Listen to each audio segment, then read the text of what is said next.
आम्ही आघाडीतर्फे ज्याला उमेदवारी मिळेल अजून काँग्रेस राष्ट्रवादी काँग्रेस 104 जागांचं वाटप राहिलेलं आहे. ते बहुतेक 2-4 दिवसामध्ये निकाल होईल.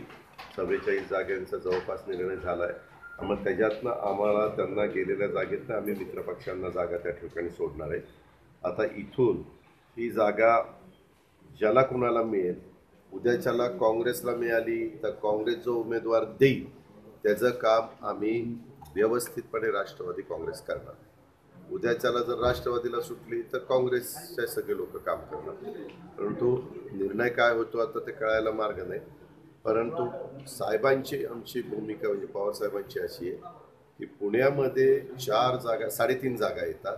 3 जागा ज्यावेळेस राष्ट्रवादी लढवती त्यावेळेस पुण्यातली जागा ही काँग्रेसला दिली पाहिजे असं आमच्या वरिष्ठांचं म्हणणं आहे. त्याच्यामुळे ती जागा पुण्याची काँग्रेसला मिळण्याची दाट शक्यता आहे. आणि काँग्रेस ज्यांना कोणाला उमेदवारी देतील, उमेदवार कोण द्यायचा हा काँग्रेसचा अधिकार आहे.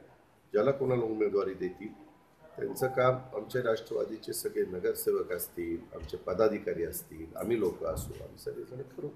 पुण्याच्या दृष्टिकोनातनं संजय काकडे हे उमेदवार तुम्ही कसं बघता? नाही ते स्वतः आता राज्यसभेचे खासदार आहेत. आता जी व्यक्ती खासदार ऑलरेडी झालेली आहे ती आमदारांमधनं खासदार झालेली आहे.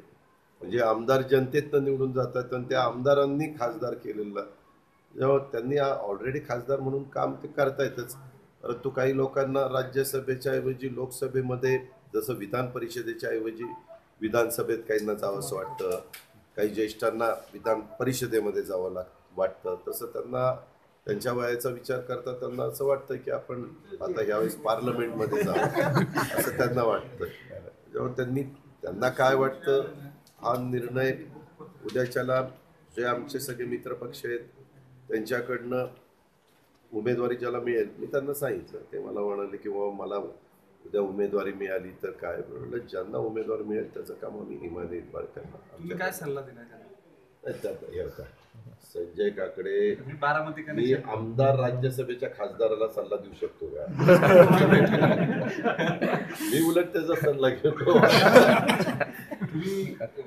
गेले काही दिवस तुम्ही तुमचं फार राग होता त्यांच्यावरती किंवा चिडायचं तुम्ही ते भाजपचे सहयोगी खासदार झाले. तुम्ही असं म्हटले होते की ते व्यावसायिक आहेत आणि कधी कुठल्या सरकारमधल्या कार्यकर्त्याच्या मांडीवरती ते बसतील ते सांगता येणार. त्यावेळेस इतके वर्ष ते काँग्रेस राष्ट्रवादी काँग्रेस बरोबर असायचे.